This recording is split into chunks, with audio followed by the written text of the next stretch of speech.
Thank you again for joining tonight's panel discussion. My name is Tony Richardson. My pronouns are he, him, and I serve as the Senior Manager of JEDI, Justice, Equity, Diversity, and Inclusion Initiatives for the Rock Creek Conservancy. The Rock Creek Conservancy is a watershed organization protecting Rock Creek and we are also the philanthropic and stewardship partner to the entirety of Rock Creek National Park. The Conservancy's mission is to restore Rock Creek as a natural oasis for all people to appreciate and protect. Rock Creek Conservancy is the only organization dedicated solely to Rock Creek and its parklands. We operate throughout the entirety of the Rock Creek watershed with programs and initiatives in Montgomery County as well as Washington, D.C. In my role as Senior Manager of JEDI Initiatives, I have the absolute pleasure of managing the Conservancy series of race history and Rock Creek programming. The overarching goal of Race History in Rock Creek is to highlight historical events and share local stories from the intersection of race, history, and Rock Creek Park. This ongoing series is brought to you through a partnership between the National Park Service and the Rock Creek Conservancy, and we thank our partners at the National Park Service for their continued support and guidance. Tonight's event is titled Nature as a Place of Healing. During personal and national tragedies, social unrest, or other disruptions, many people look to nature as a place for respite, reflection, and renewal. Tonight, you'll have the opportunity to hear from local researchers and community leaders as we explore the ways in which Rock Creek Park and other natural spaces can support our mental and physical health. All right, here we go. Without further ado, it is my pleasure to introduce tonight's panelists. Our first panelist is Ana Ka'auni. Ana is the co-founder of the DC metro area nonprofit Capital Nature. Her organization's mission is to connect the people and visitors of the DC area to the abundance of the nature in the region. She is a forest bathing guide through the Association of Nature and Forest Therapy Guides and Programs and is devoted to sharing practice needed now more than ever. Ana is also a Virginia Master Naturalist and committed to connecting people to nature through citizen science and other biodiversity initiatives such as the Global City Nature Challenge. She enjoys engaging others in citizen science by leading nature walks and teaching about the app iNaturalist. Ana is an experienced tour leader for sustainability-based projects. She has worked at the U.S. Green Building Council since 2003 in various capacities that connect people to the green world. Currently on the marketing and communications team, she manages projects, curates digital assets, and serves as the staff photographer. Ana is passionate about using the built and natural environment as a teaching tool. Thank you so much for joining us tonight, Ana. Our next panelist is Brenda Richardson. Brenda Lee Richardson is an eco-feminist and a longtime Ward 8 resident. Ms. Richardson has a vested interest in nature, environmental justice, and health. She serves as vice chair for the Friends of Oxen Run, a nonprofit in Washington, D.C. that helps preserve and conserve open spaces in the Ward 8 community. Since November 2002, the Friends Group has offered unique programming and activation in the park that is designed to connect people to nature and provide the community with a place to find healing and connection. The Friends of Oxen Run plans to continue this critical work that inspires connections between community members, nature, mental health, and joy. Thank you, Ms. Richardson, for joining us tonight. And our last panelist, last but not least, is Dr. Jennifer Roberts. Dr. Jennifer Roberts is a tenured associate professor in the Department of Kinesiology, School of Public Health at the University of Maryland, College Park. Dr. Roberts is also the founder and director of the Public Health Outcomes and Effects of the Built Environment Phoebe Laboratory, as well as the co-founder and co-director of Nature RX at UMD, an initiative that emphasizes the green space benefits interspersed throughout and around the UMD campus and acknowledges the ancestral lands of the Piscataway people, as well as the historic slave trade legacies of the UMD campus land. In recognition of her Nature RX at UMD accomplishments, Dr. Roberts was awarded an REI Cooperative Action Fund to create and establish the Wikise Earth Center. I hope I pronounced that correctly.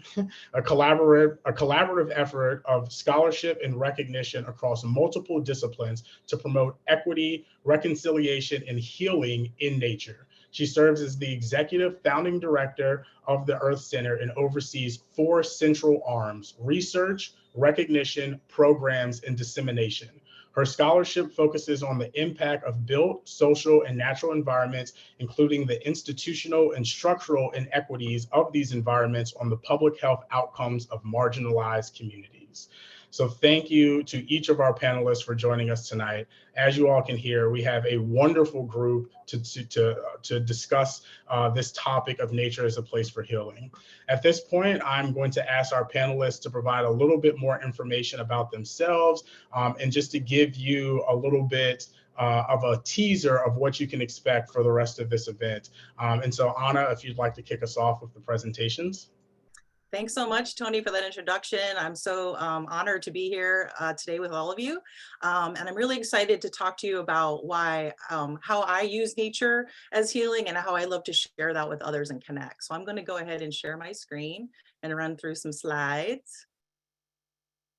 Can you see that okay? Great, awesome. So what I'm going to talk about are 2 things that, actually, this is me first. You did a great job, Tony, saying my last name, Ka'ahanui, so I have it there for people. I am from Honolulu, Hawaii, but I am here now in Burke, Virginia, and loving that very much. And he's already mentioned the things that I do, but I want to talk about Capital Nature, which is the nonprofit that I co-founded 5 years ago with Stella Tarnay down here in the right.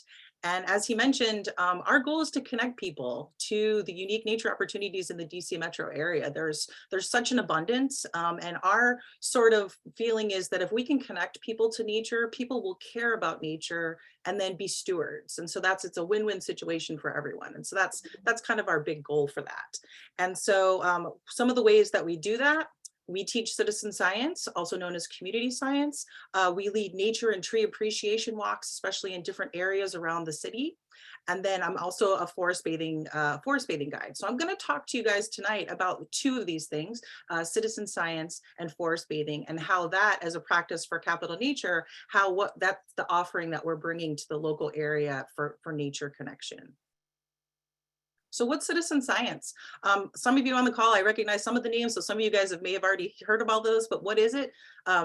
Doctors and researchers and scientists, they can't collect all the data on their own. And so by putting lay people out in public, giving them tools and giving them parameters and data points to look for, they can collect data. And so citizen science is really the act of getting out and helping to collect data and information that will contribute to scientific research. And what's great is it's very inclusive in that anyone can do it.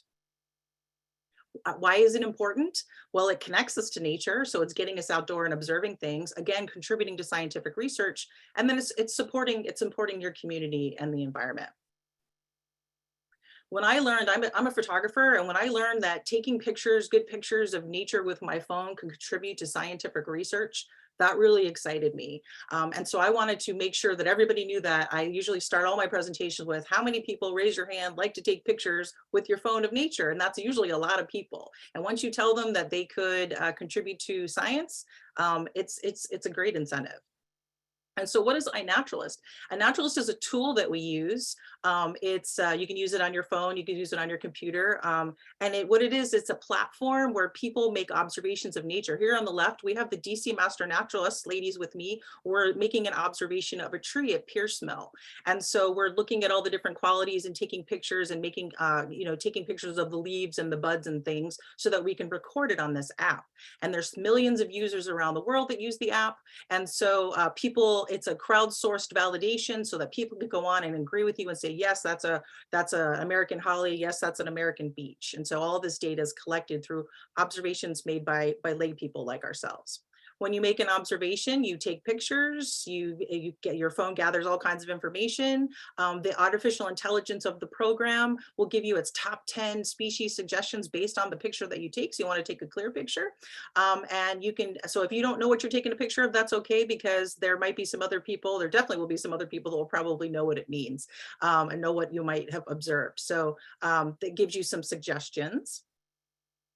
And after we make all these observations, we do these activities called bioblitzes. And a bioblitz is sort of a census of nature, where you pick a specific area, a specific time period, and even you can even choose what you're going to be looking at, whether it just be birds or bugs or everything.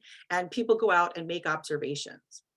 And so speaking of observations, there is an iNaturalist project for Rock Creek Park, and I'd love to see how many observations have already been made in Rock Creek Park. Over 45,000 observations by over 2,500 people. 3,500 people have helped to identify those observations, and that's over almost 3,800 species. So these are all the things that have been discovered using the citizen science app iNaturalist. And if you're curious, these were the top 10 species observed in Rock Creek Park. And so these are things that you probably commonly see. So like a lot of them, and some of them are invasive, some of them aren't. So we get a little nice mix there, but it's kind of cool to see what people are mostly taking pictures of. So the City Nature Challenge is a global event that's coming up at the end of the month, April 28th to May 1st. And we're going to be sort of fun competing with cities all around the world to get outdoors, to make observations of our local nature. It could be in your backyard, it could be on your windowsill, it could be in your local parks. And so Stella and I at Capital Nature and other partner groups, we organize all types of activities, both virtual and in person, to get people outdoors to make these observations. And just to give you a little background, how DC did last, or actually how the world did last year, even in these times of COVID, almost 1.7 million observations were made of over 50,000 species by almost 67,000 people. So getting all these people around all over the world, it's just a really great way to connect. And how do we do in DC? DC always does an awesome job. We're always in the top 10 in the different categories. This group on the left, these are a lovely group of kids that I was at the Friends of Oxen Run at Oxen Run Park. We did an observation walk for these kids, and they did a great job finding all kinds of critters on the trees and such. And so if you can see, 38,000 observations in DC alone. So we're so ripe with so much biodiversity in our area. There's so much to be observed. And so I just, I definitely want to bring up City Nature Challenge because it's such an easy way for everyone to just get outdoors, connect, and just observe. And so it really, again, once people connect, they'll feel possibly a desire to steward. So that's the first exercise, an activity that Capital Nature that we endeavor to connect people. But now I want to talk to you about forest bathing. And there are some people on the call that may have participated in forest bathing before. You may have been doing it all your life, but I'm just going to give you a quick overview of what that is. And this is a group at Georgetown University right off their campus doing some forest bathing. I'll just tell you exactly what it is. It's called Shinrin-yoku. It's in Japanese, it means to bathe in the forest using all of your senses. And so we're not running around with our bathing suits in the forest. It's actually the slow meditative nature walk where we're making connection with our senses. We do a series of invitations. This group on the right, these are kids at Oxen Run again who did forest bathing with me a couple months ago, where we're doing exercises revolving around the different senses like sight and sound, and gathering nature things, and then sharing after we find each thing. It's a very intimate experience. And so what are the health benefits of getting out in nature? Well, there's mental health and physical. So we have our mood is better focus, we boosts in creativity and imagination. It lowers our blood pressure. It increases NK cells, which are the natural killer cells, which are the cancer killing cells. It lowers our cortisol levels, which is the stress hormone. So there are lots of mental and physical health benefits. Texture gathering, sit spot. These are the types of things that we do when we're out in nature. And obviously Rock Creek is just abundant with all this there's so many opportunities that could be had where people could experience this. This is down at Oxen Run again. We did a sunset for the winter solstice. We did a forest bathing walk. And again, getting people outdoors into a place that they probably wouldn't normally be on the shores of Oxen Run, but it was really great to get out and experience it together. And there's no right or wrong way to do forest bathing. So anybody can do it at any way they want, and it's very flexible. It's not a very strict practice. One of the walks that we went on was covered by the Washington Post. It was great because I love this. The gentlemen from Ward 8 Woods who spend their days pulling trash and invasives out of the parks, they actually did a forest bathing experience where they too could experience the healing power of nature. And this particular gentleman, it was so moving because when he heard, we're doing something called deer ears here, where we're listening to the water and you put your hands up like this and it magnifies the sounds. When he heard that water bubbling behind him and the sound it made, he dropped to his knees because he was so moved by the sound. And I think having that different type of experience was really a revelation for him, since he spends his day pulling trash and things out of the park. And so that's just kind of just a really quick primer on like what I do. Again, I'm passionate about connecting people to nature. I want to get people out there and teach them how to make observations. And I also want to engage people in using the outdoor environment for healing. And so that's just me really quickly. That's my information. And I will stop it there and we'll move on to the next person. But I just wanted to share what work is important to me. Wonderful. Thank you so much, Anna. Now we're going to have just a really quick presentation from Dr. Jennifer Roberts.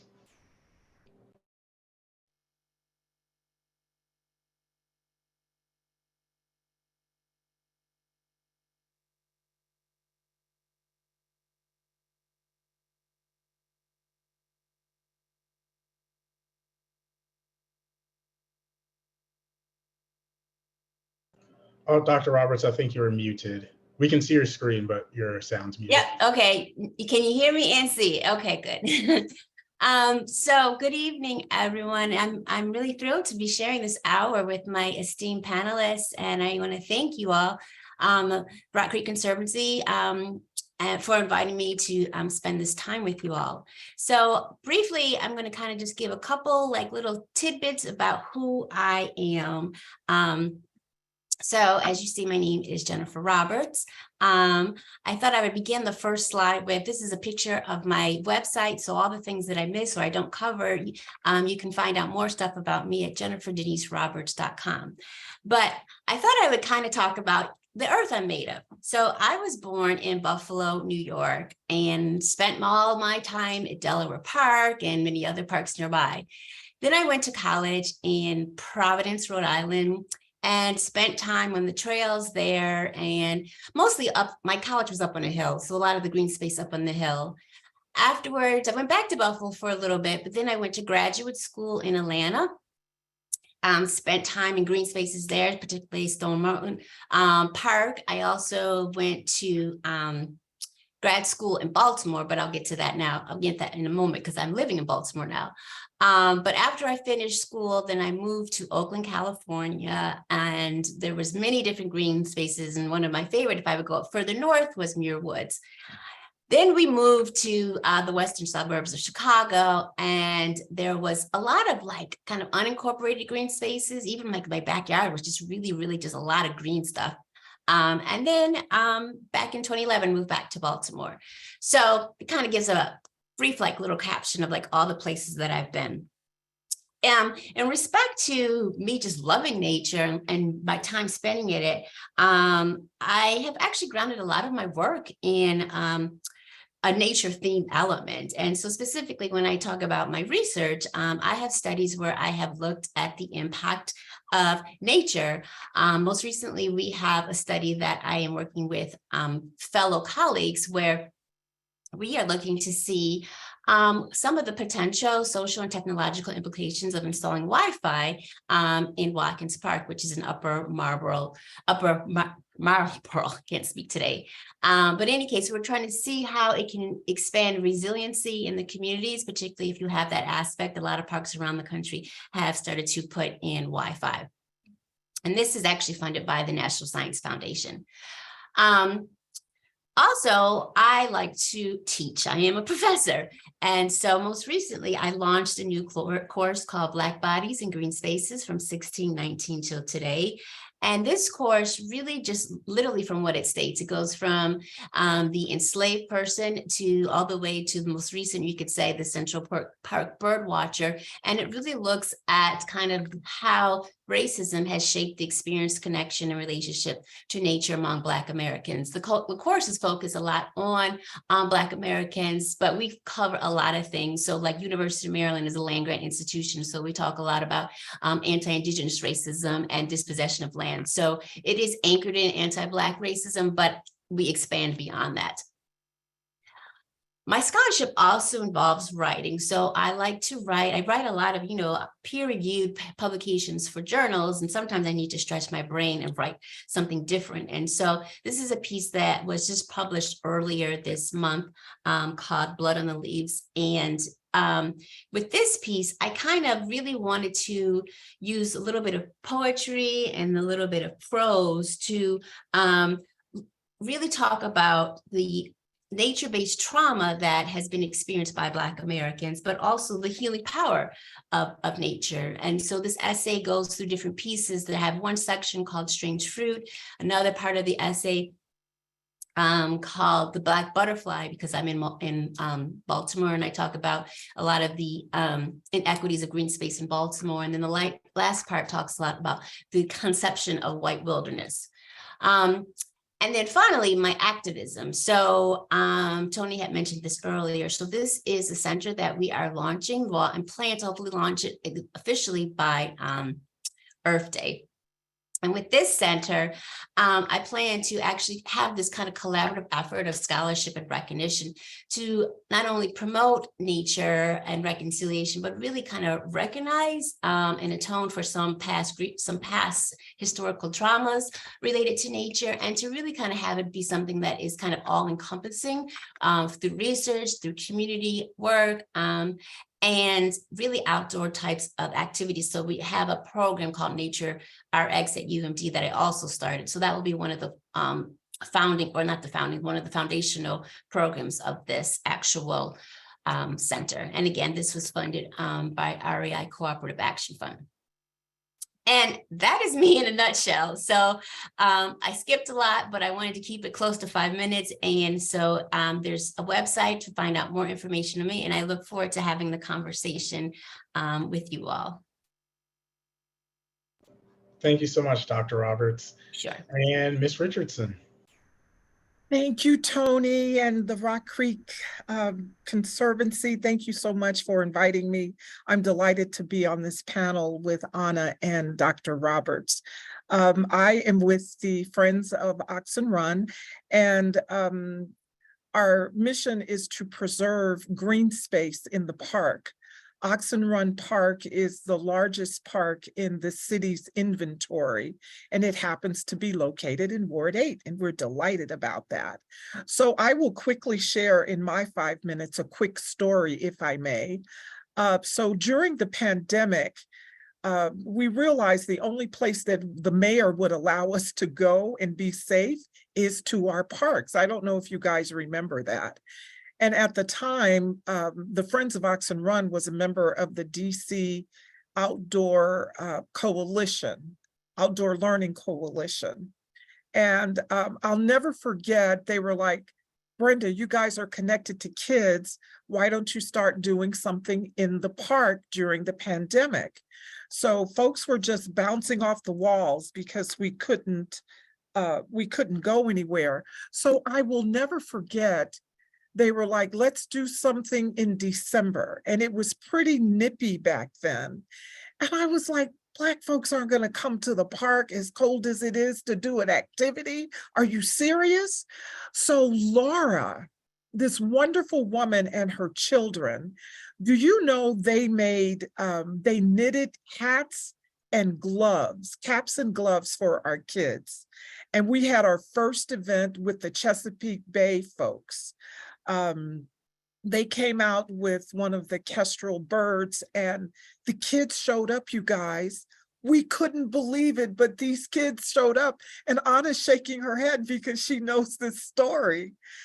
So we realized we're on to something. So as a result of our outdoor learning, We also did art in the park. We have story time in the park with the Metropolitan Police Department because we're trying to change our community's perspective of the police. We have walk with the doc.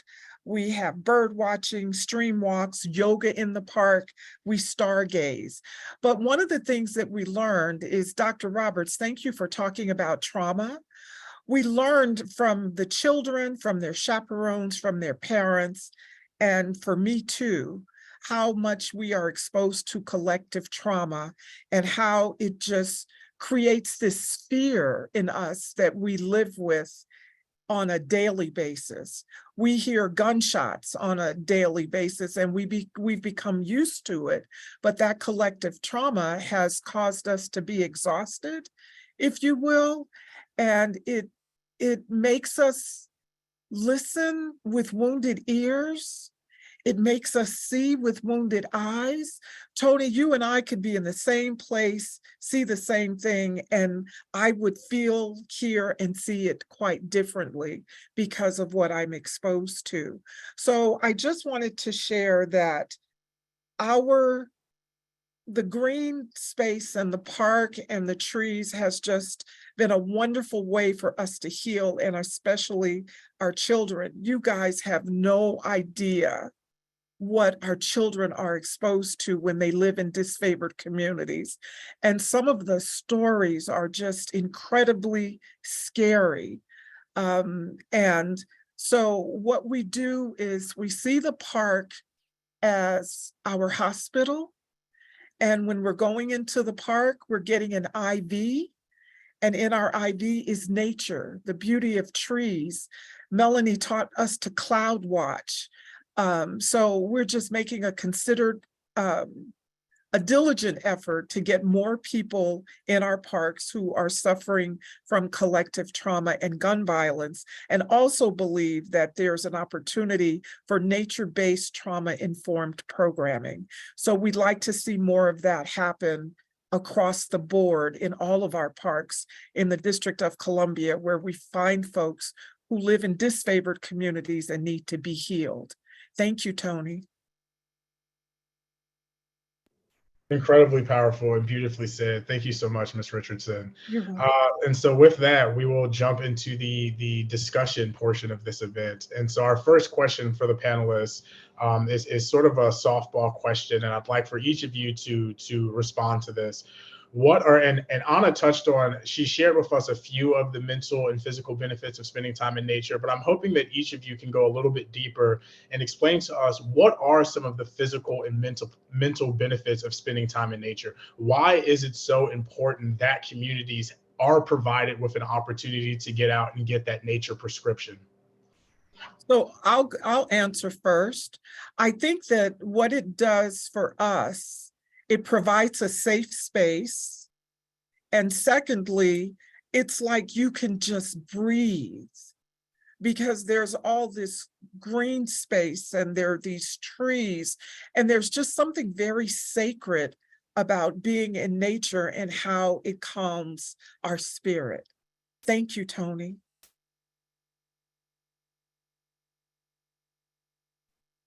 Anna, you're muted. I think you want to go. I just saw that. I just saw that. It happens every time. No, I would add that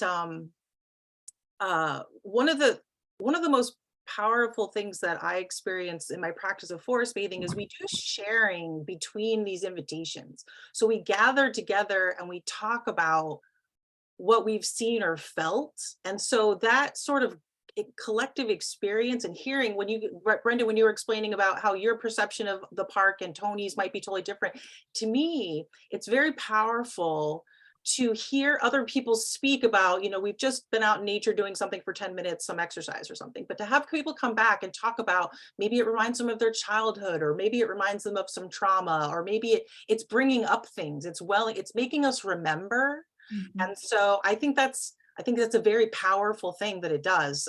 It helps us, it makes us think about things. It makes us ruminate and think and ponder. And so I love that. And I will just add that, you know, in addition to the benefits, physical and mental, that Anna had mentioned previously, A lot of times when you think about, so I'm in the Department of Kinesiology, and so we often talk about movement and physical activity.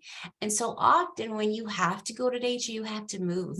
You have to move in some kind of way. And so it's likely to increase your physical activity, which is also great for reducing excess weight and all the other, comorbidities that come with overweight and obesity.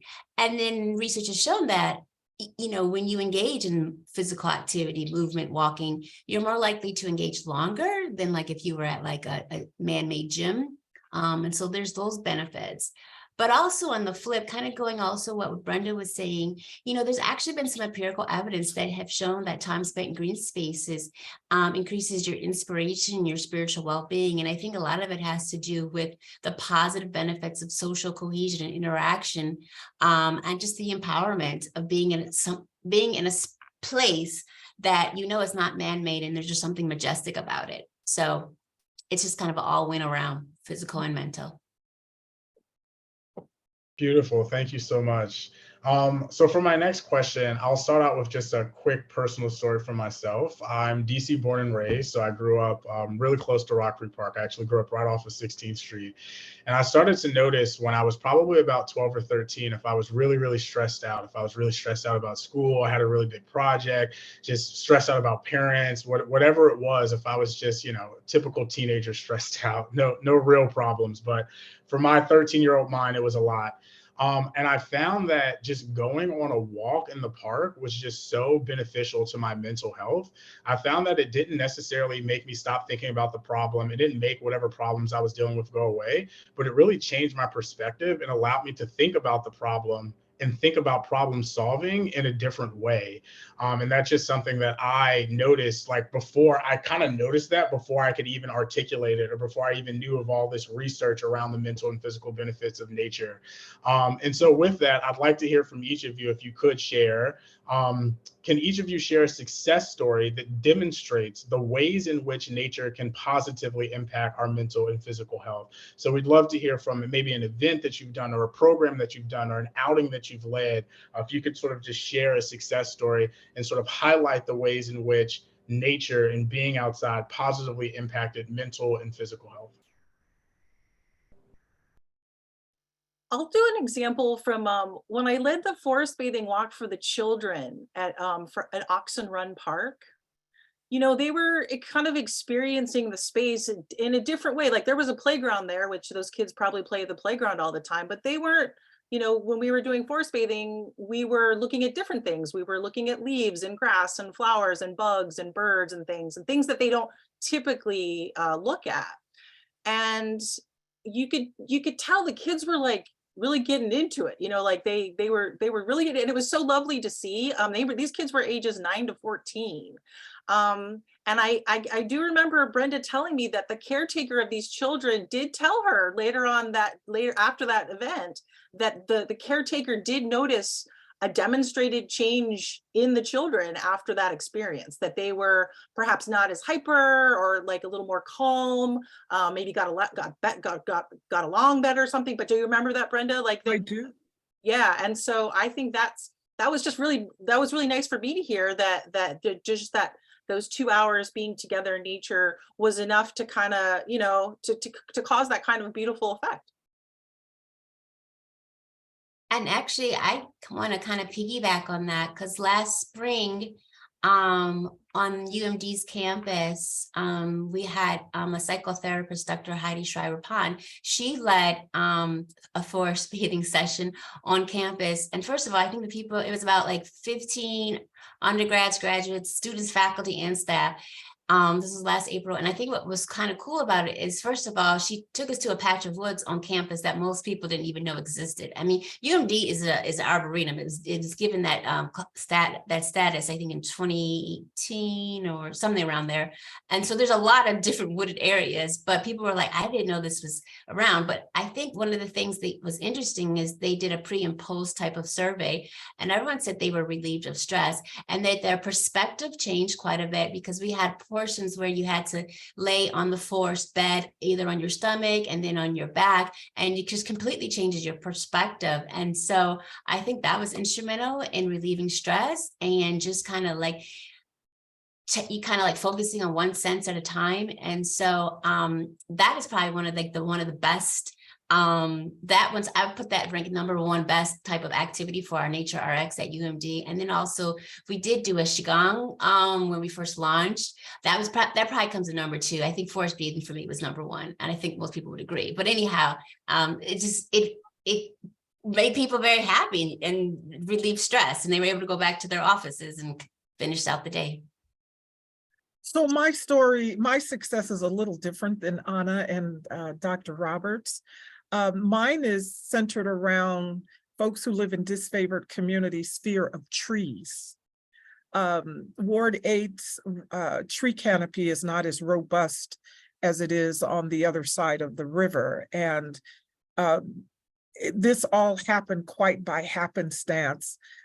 We experience a lot of gun violence here, and a mom wanted to have a tree planted for her son who had succumbed to gun violence. And then thank God for Casey Trees and Urban Forestry, because they were willing to work with community to have this family plant this tree. And so she told another mom and told another mom. And anyway, make a long story short, we ended up planting 8 trees in the Mother's Peace Garden in Oxen Run Park. And you guys, we now call that the memory forest, because that's how they get to remember their loved ones. So I think the beauty of that story is that we experience a lot of mourning in our community, and to have the opportunity to go someplace where you can celebrate your children or your loved one that is gone has been an invitation to more people to come into the park that would not traditionally come. And I wish I had taken photos, but it wasn't appropriate. The first family whose tree had been there for a year celebrated their son's birthday at the tree with stuffed animals and balloons. And it was just a really wonderful experience. And there was this sense of relief that I felt, where they could still connect to this loved one that had slipped away. Wow, thank you so much for sharing. What a powerful and direct example of healing after trauma using nature. Yeah, just thank you so much for sharing that. I muted myself by accident. I wanted to sort of piggyback off of this. So we just heard all of these amazing examples of the positive health benefits of nature. And we also heard from Anna and Dr. Roberts that there's a growing body of empirical evidence, scientific research-based evidence that supports the health benefits of nature. Yet there still seems to be this disconnect. It's almost as if people dismiss this as being, spending time in nature, or nature healing is almost being sort of hippy dippy or tree hugger mentality, when we know there are concrete examples that support this. So I just wanted to hear from you all, if you have any ideas on why do we continue to see this disconnect? Why do we see people sort of not prioritizing having natural green spaces in schools, or making sure that communities have equitable access to natural green spaces? Why don't we see people prioritizing this when we know that it is so important? So yeah, why do we still see this disconnect, and how do you think we can sort of overcome that barrier and sort of make people understand how important this is? I don't think it's been part of the culture. I don't think that I don't think a lot of people, at least around here, have grown up as that's part of their daily lives. Stella and I, in our work with Capital Nature, we kind of have this wish, or this dream or fantasy, that people are actually around the water cooler talking about their nature experiences that they had over the weekend, instead of maybe what they saw on Netflix or something like that. Like, I don't think, when people think about going out in nature, they think that they have to get in a truck and drive out to the mountains, and they don't realize that the nature is here. The nature, if you can see a tree, if you can see a bird, if you can see a mushroom, if you can see a bug, you can see nature. And I can say that during the pandemic, we did virtual nature immersions, where I would be out in a park somewhere zoomed in, and people would be dialed in from their living room couch or looking out their patio, or, we were all able to still make those efforts to observe and to slow down and to connect. And so I just don't think it's nature.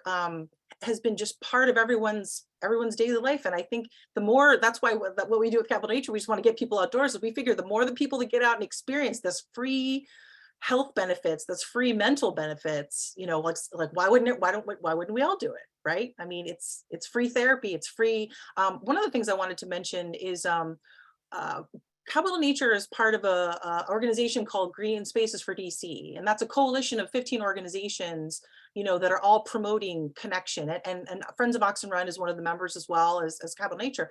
And Parker X America, which I know has worked with Dr. Roberts. Parker X America, that is a program where doctors are prescribing nature as part of their practice. And so they might have someone who's maybe suffering from depression or from high blood pressure, and they can give them a map based on their address and say, well, okay, these are the 3 parks that are near you. We want you to go to this park, you know, 3 times this week, and then, you know, circle back with us, you know, for those types of benefits. So the fact that doctors are prescribing nature, like I think that's a good first step.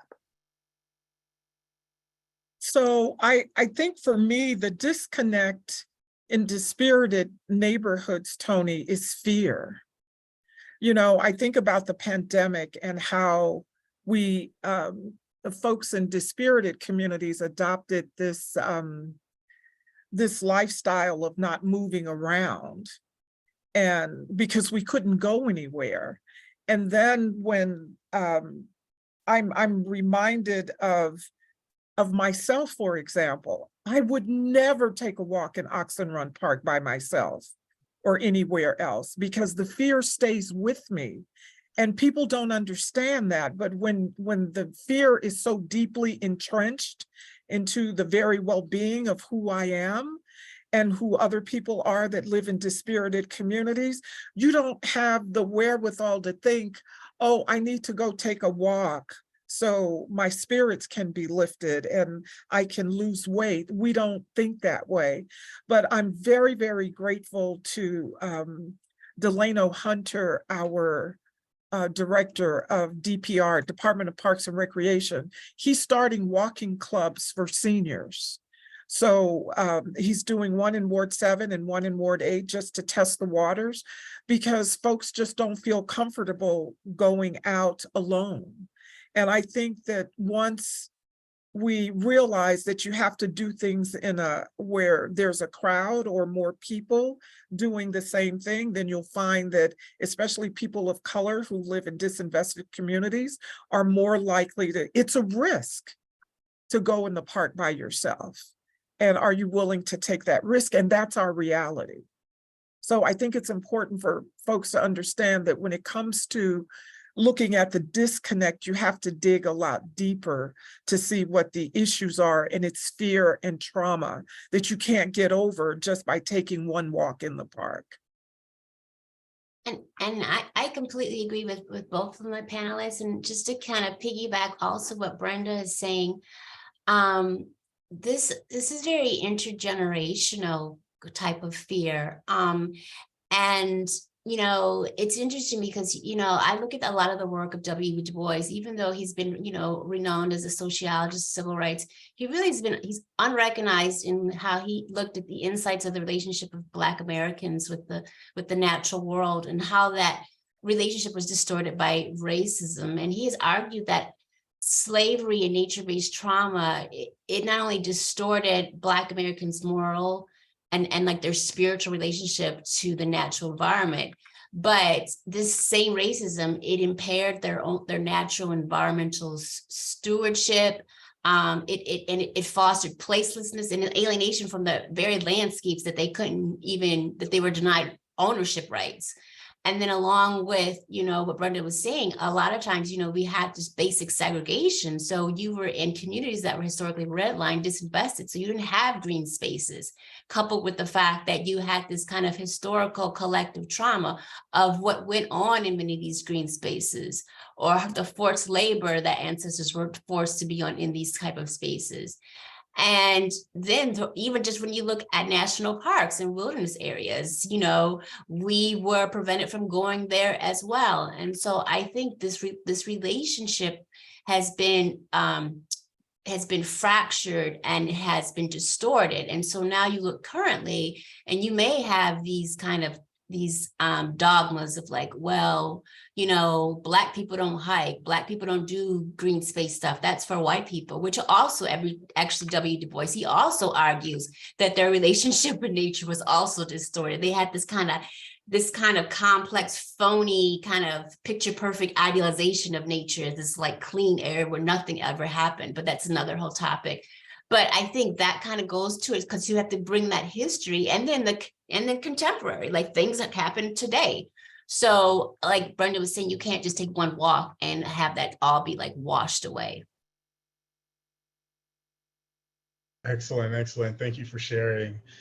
So we had heard a fantastic example from Brenda specifically on sort of how nature has been used to heal after trauma. I'm wondering, Anna or Dr. Roberts, do you all have a specific example of folks using nature to heal after trauma, either personal or individual trauma, or a community coming together, perhaps like UMD coming together after a trauma or a tragedy?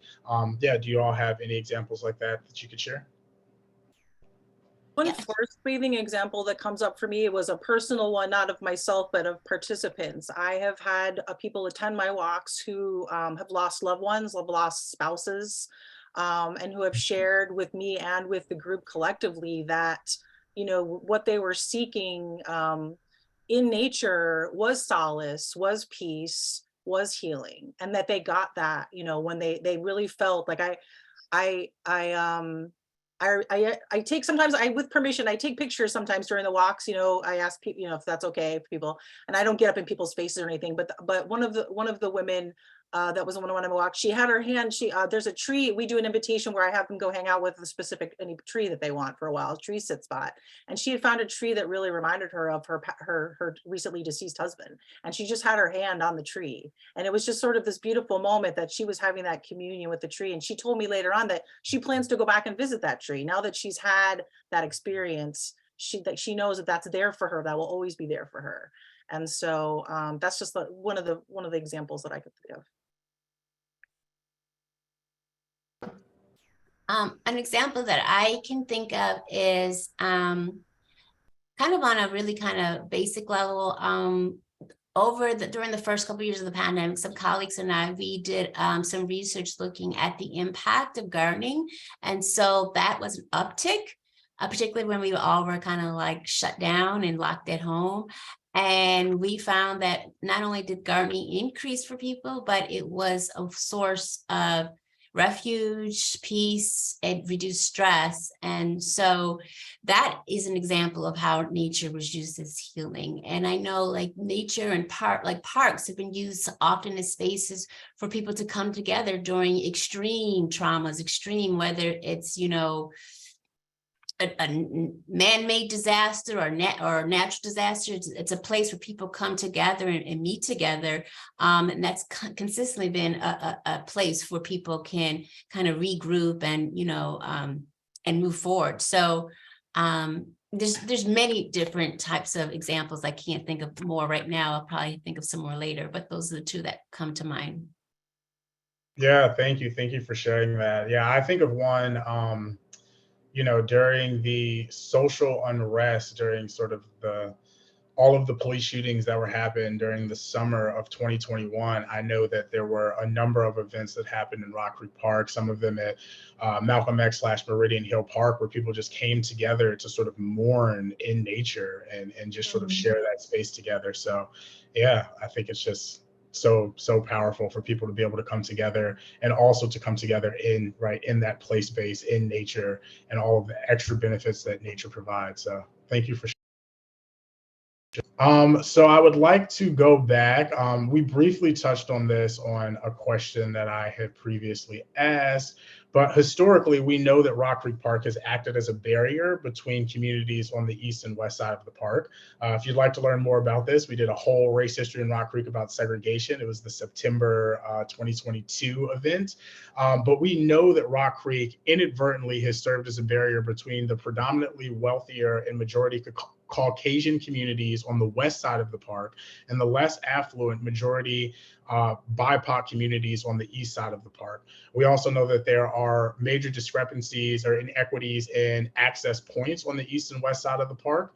So I'm just wondering, how does this sort of legacy of inequitable access into Rock Creek Park, how does that sort of impact the use of Rock Creek as a place for healing, particularly for communities on the east side of the park?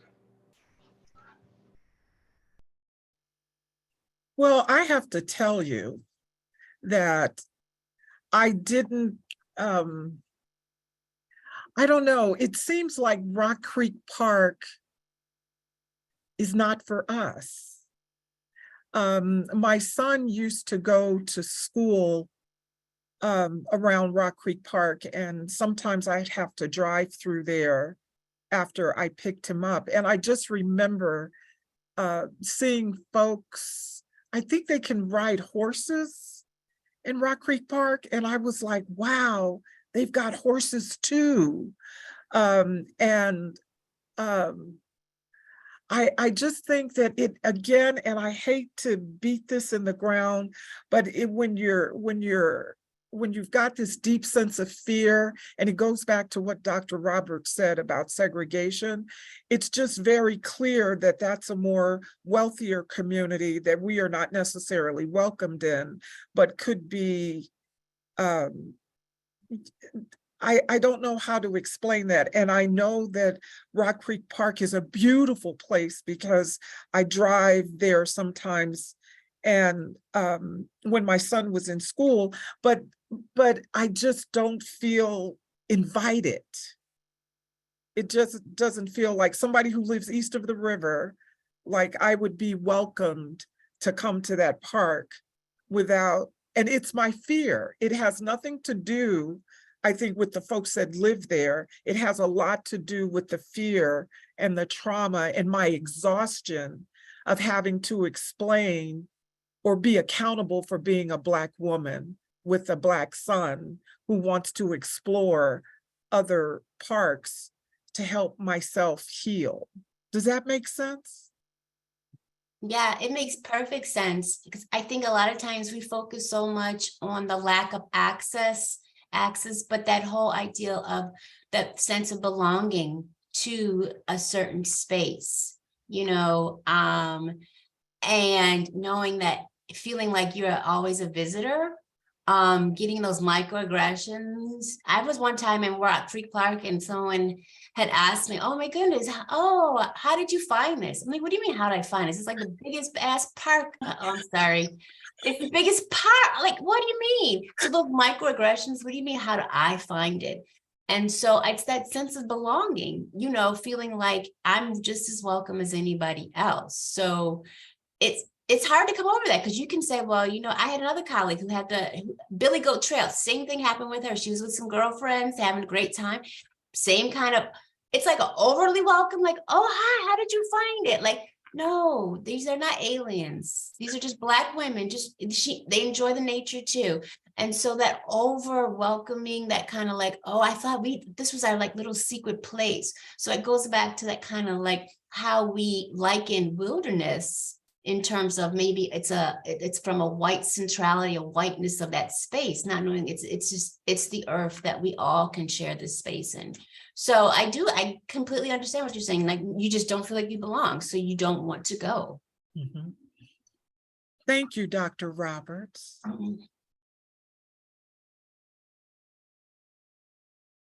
My name is Sandy Waters, and I just wanted to say this is a very good event. I'm really pleased to be joining it, and I've been enjoying Rock Creek Park since probably I was a kid. Luckily, I do live on the east side. I live in Northeast, but I can remember my parents bringing me there as a child to Carter Barron. I remember specifically seeing the Super Supremes and Stevie Wonder, and that was my first experience. But I love Rock Creek Park. I took my children there when they were small. We used to go to the nature center, just look at the animals, go to the what is it, the gosh, what is that? It's not aquarium. It's near the nature center. I think where you see stars and everything. I mean, Oh, the the planetarium. planetarium. There you go. Thank you. But I always try to when my kids are small, they're grown now, but I always try to bring them to the park and just let them walk around in you know, in nature. We didn't have anything to do. Hey, let's go to the park, and it's free. But if you don't have a car, you know, it's probably kind of hard to get there. Thank you so much for sharing that, Sandy. And I think that you all hit on. So my next question, I wanted a follow-up question was well, how do we overcome that? You know, I think the Conservancy is committed to making sure that people don't feel like that everyone feels truly welcome and included in Rock Creek Park. That is one of the reasons that they created my position, the Senior Manager of JEDI Initiatives. And this is definitely work that I am both professionally and personally invested in. So I really appreciate hearing that feedback. Really appreciate hearing from all of you. But something that you touched on that I think was really interesting is the way in which people get into Rock Creek Park. And not everyone has the same incentives. Not everyone has the same drivers. I always tell the story of my grandma, and she was not a hiker. She didn't like going out into the woods. And I would say, hey, grandma, you want to go into Rock Creek Park? And she's like, I don't know about that.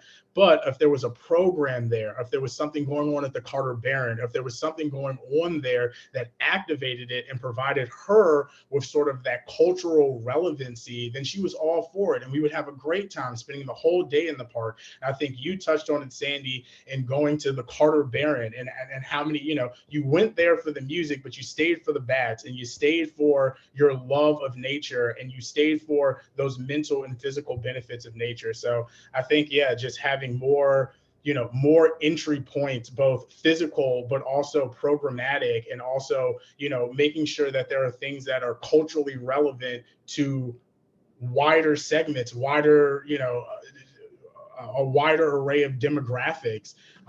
So yeah, but I'd love to hear from you all too. Brenda, Anna, and Jennifer, how do you all think? You all have sort of done a great job, I think, of sort of stating what the issue is. How do we overcome that? How do we make sure that people feel welcomed so that they can receive those mental and physical benefits of nature? Go ahead, Anna. No, go ahead, Brenda. So I think there should be like an exchange program. And Tony, I think your point was well taken about programming, because when I think of the Carter Barron, I don't necessarily think of Rock Creek Park. So that's interesting. So Sandy, thank you for sharing that. And then I'm mindful of what Dr. Roberts just said. And I think the big thing is when you do the exchange, it has to be understood that we're not going to be questioned as to why we're there. Because a first impression is a lasting one. And if we have to be confronted with why are you here, or how did you find the park, then that's not going to encourage us to come back, because we already deal with that in the real world. Why should we come somewhere else that we don't have to be and deal with it there too? Yeah, I completely agree with that.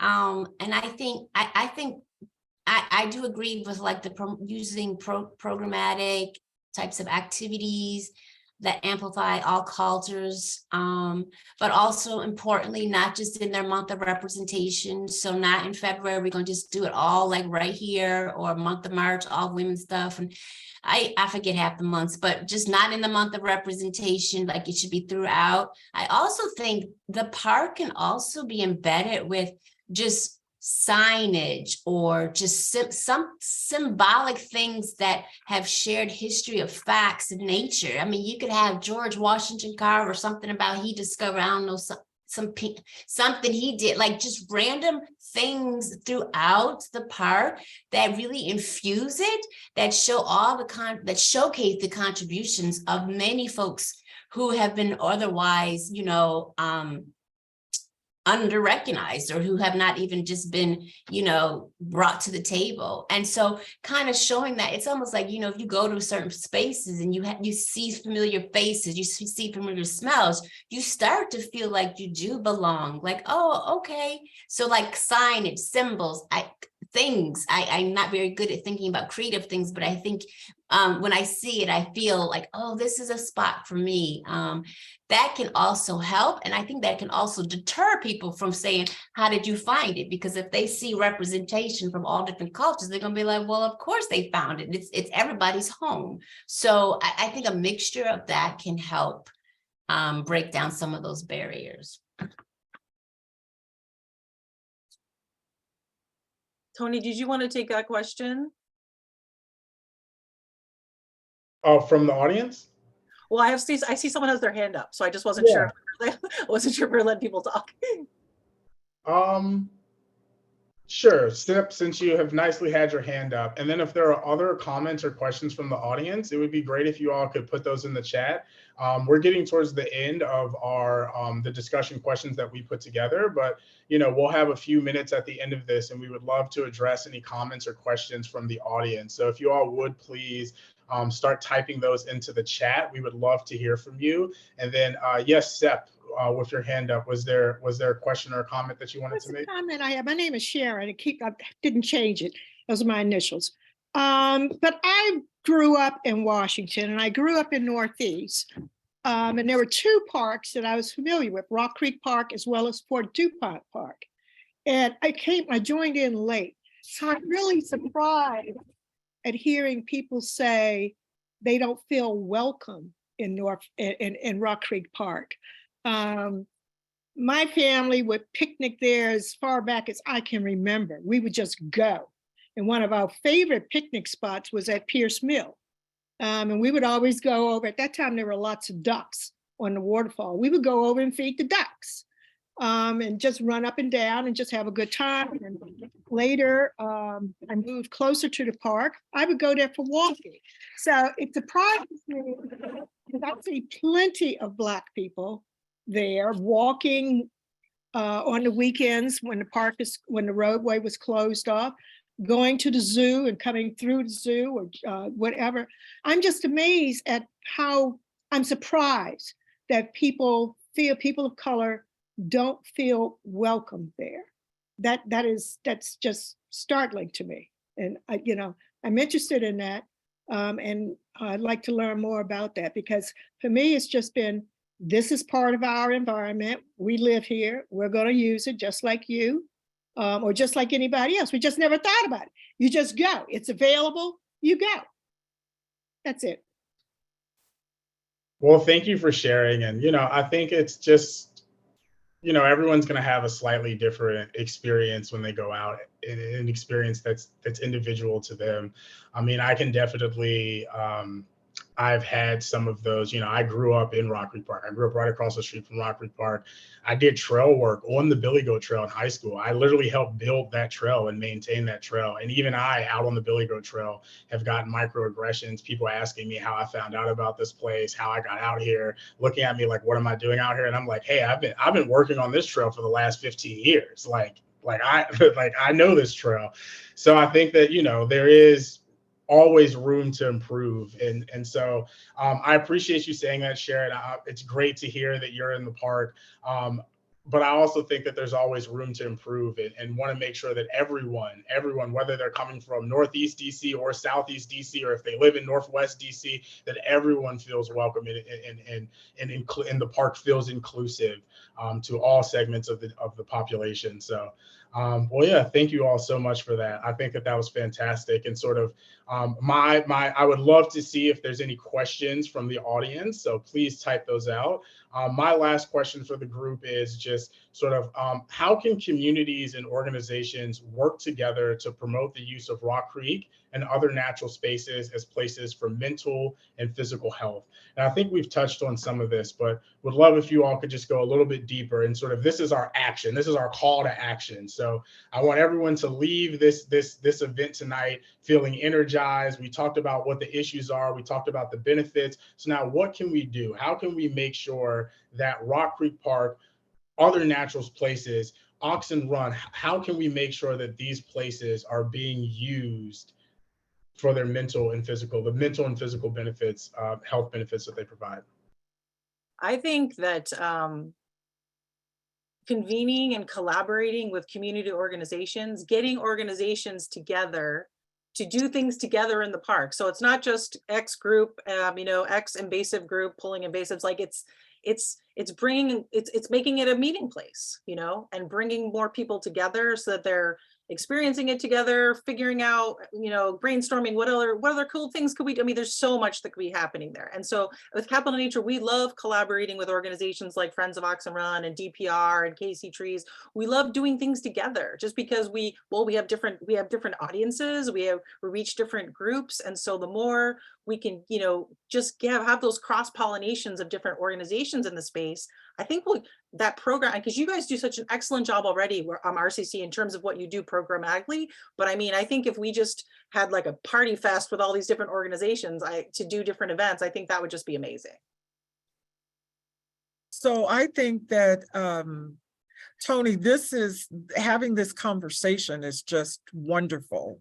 And it just speaks volumes about you guys' commitment to invite more people to the park. And I applaud you guys for that, and very, very grateful for this opportunity. And I think for me, I totally agree with what Anna said. And believe it or not, we've got young people who have never been on the other side of the river. They haven't even been to the zoo. So, and that's frightening to me, that a child hasn't even been to the National Zoo here in our nation's capital. So I believe that if there were opportunities where we were invited to come and participate in programs, that's a start. And the collaboration is really, really essential. And I'm just so grateful. I've learned a lot here tonight, and I'm going to make it my business to drive through Rock Creek Park. Now, I'm not saying I'm walking, but if you have a walking event, I'll come walk in Rock Creek Park. But it's a beautiful park. It's an absolutely beautiful park, and I would love for our community to have that experience, because it is a park of the people, and we're the people too. So I will end with this. I often find myself asking the question, what about us? And I'm not talking about just Black people or BIPOC. That's the new term, BIPOC. I can't keep track of all these new terms. Black, Indigenous, what is it? Black and color. people of color. Okay, there you go. BIPOC, Black, Indigenous people of color. I just think that it's just a wonderful opportunity for us to take our families and our young people in particular, because they really need healing. And as long as, oh, I know what I wanted to say. I'm sorry, I lost my thought. What I wanted to say is that we're not just Black people, but we're exhausted and traumatized Black people. And all Black people do not fall in that category, but we do. So I want to be respectful of what the lady said earlier. I'm talking about my community in particular. And again, thank you so much for this opportunity. And Tony, we might be related.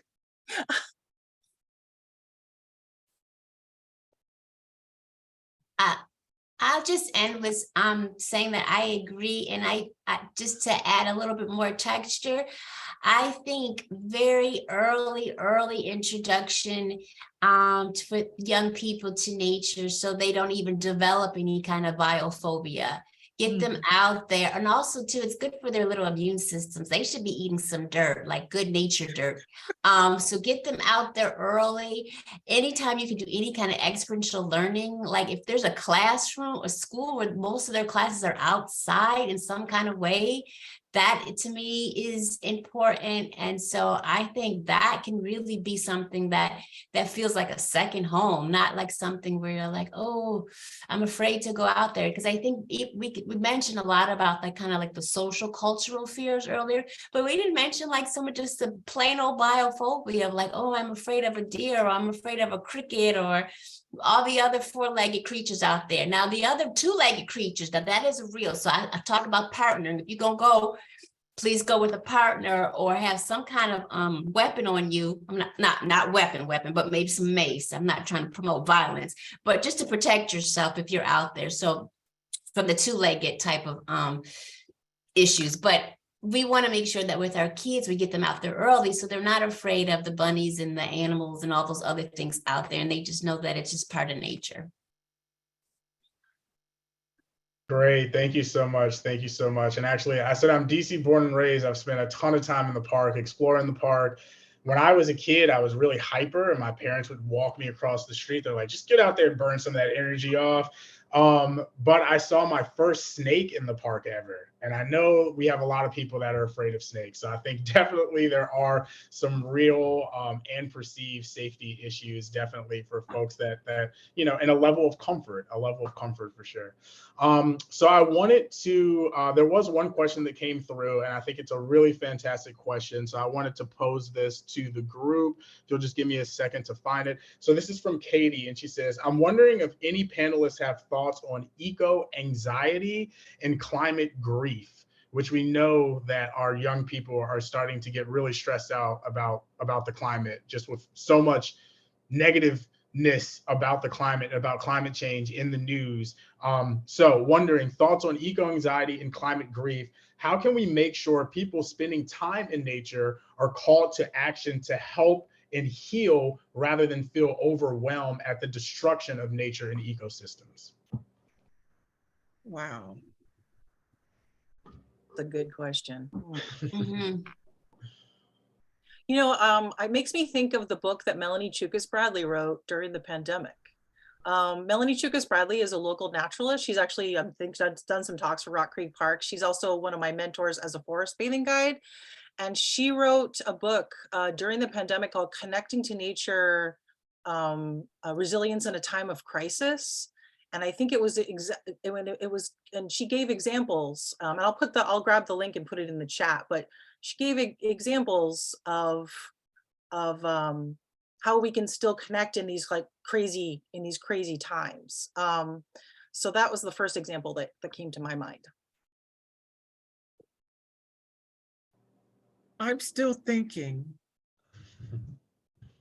Yeah, I struggle with this question as well. Because it is kind of hard, you know, when you see all of kind of the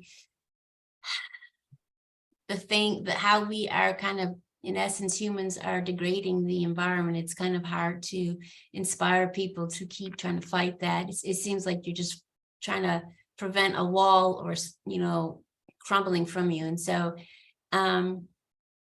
may I make a suggestion? This is Stella. yes. Co-founder of Capital Nature. Really enjoying this panel. Really very rich. I'm so grateful to be here with you all. But you know, I put that in the comment, but I think that's where the work of like Rock Creek Conservancy becomes even more important, because all of those projects that you have that actually heal nature, where you have people going and pulling the invasives, where you have people coming in and planting in the oases, I actually think that that does address our eco-grief, that we ourselves become actors for the healing of nature and not just its destruction. So I would say all the more important the work that you and the steward organizations of the city are doing. That was a great answer, Stella. Yes, it was. Thanks, Stella. Thank you, Brenda. Yeah, fantastic. I think you hit the nail on the head. I think it's really great when we get people out to really show them like you can make a difference. You know, I've done tons of volunteer events in Rock Creek Park and in parks all over the United States. And one of the great things about these big volunteer, if you get 25, 50 people out, is that many hands make light work. And so I think you can explain to people like you can make a difference. Like you can come out here, you know, one Saturday a month, or if you want to come out 4 Saturdays a month, like RCC's got events, but you can come out and you can roll up your sleeves and you can have a real impact on the local ecology. And I mean, we know some of the ecosystem benefits that Rock Creek Park provides, such as, you know, heat island, urban heat island effect. You go into Rock Creek Park, it tends to be about 9 degrees cooler than out on 16th Street. So yeah, I think, you know, just explaining things like that, especially when they're there at the event and having that hands-on experience, we can hopefully inspire them with how much they can accomplish rather than sort of make them anxious about all of the sort of environmental degradation that seems to be happening. Can I give another example really quickly? With citizen science, one of the great applications that we found is that organizations are able to make land management decisions based on observations made. So for an example, our friend Alonzo Abagadas, who is the Capital Naturalist, he's the Arlington County Natural Resources Manager. And when they go and look at all that data that people have collected on iNaturalist, specifically my invasives in certain parks, they'll send their teams over to address that, because they're finding that, because the layperson, the citizen scientist has detected, and then they can go out and take some action. So the fact that, you know, you've taken a picture of that invasive plant while you're on your walk with your dog is helping to have others take action for stewardship. And so I think that's a great example as well. Yeah. Fantastic. Well, what a positive note to end on. I think we're going to go ahead and wrap this event up, but I just wanted to say thank you again. Definitely thank you again to our amazing panelists. It was fantastic to have you all. Thank you for your willingness to support our Race History and Rock Creek series of programming. And also thanks to each of you, each of our audience members, for attending tonight's event. Again, this event was recorded, and everyone that registered, even if you didn't attend the event, everyone that registered will automatically receive a link to the recording. We would be very grateful if you would share that link with your networks and individuals that weren't able to make it tonight, but that you know would be interested in this topic. Also, if you enjoyed tonight's presentation, be sure to check out Rock Creek Conservancy's website, where you can access our entire library of past Race History and Rock Creek events going back a few years. All of those are archived on our website. Lots of great information and resources there. And just thank you again for joining us tonight. Please feel free to reach out to me if you have any questions or suggestions on future topics for Race History and Rock Creek. Hey, Tony. This is Jeannie. I'm the executive director at Rock Creek Conservancy. Tony, I want to thank you and your team and your partners at the National Park Service for putting this program together tonight. And I really want to thank everyone. I love all of these programs and I don't pick favorites, but this was a particularly fun, and I really appreciated all of the sharing, not just from our panelists, but from all of you who participated, which is really what we want to do with these programs. I think Tony said it best, right? We created the position that Tony has so that we can both have these conversations, but also see meaningful change in the park and in our community. And she wasn't able to join tonight, but I think I can speak on behalf of my colleague, the superintendent of Rock Creek Park, Julia Washburn, who is deeply committed to ensuring that the park is more inclusive, more accessible. And, you know, Sharon, until every single person that enters the park feels the way you do, our work will not be done. So that's probably good job security for Tony, but a steep task for all of us. So it really will take everybody. So thank you all very much for all the different ways you contributed, not just tonight, but when you're out in the park and when you're out in the community together. We adore you, Jeannie. Right back at you, Brenda. And Anna and Jen. And I should also thank my board member, Tanya Mayorkas, who's with us tonight, as well as we've got a couple other staff members on the call. With that, the weather is really fantastic. It is a great time to spend time in Rock Creek this week and beyond. So it's a little dark right now. The park is closed, but you know, start thinking about what you're going to do tomorrow during that special nature time. Thanks for having us. Thank you. This was wonderful. This was absolutely wonderful. I learned so much and I enjoyed it. Well, it's free and we do it monthly. So we'll see you back on March 23rd. Yeah, I've done one other as well. So I will come back. Marvelous. Thank you for being here. Absolutely. I put a note that you can save the chat, folks. I know these guys are going to do a follow-up email with all the great links and things, but if you saw links that you saw, you might want to save the chat. Yes, we are working on that now. So after you all go, I will get the chat saved. So Tony, don't close the meeting. Do that. And everyone go have a great evening. Thank you. Thank you very much. Thanks, Bye-bye. Tony. You're a great leader. Thanks.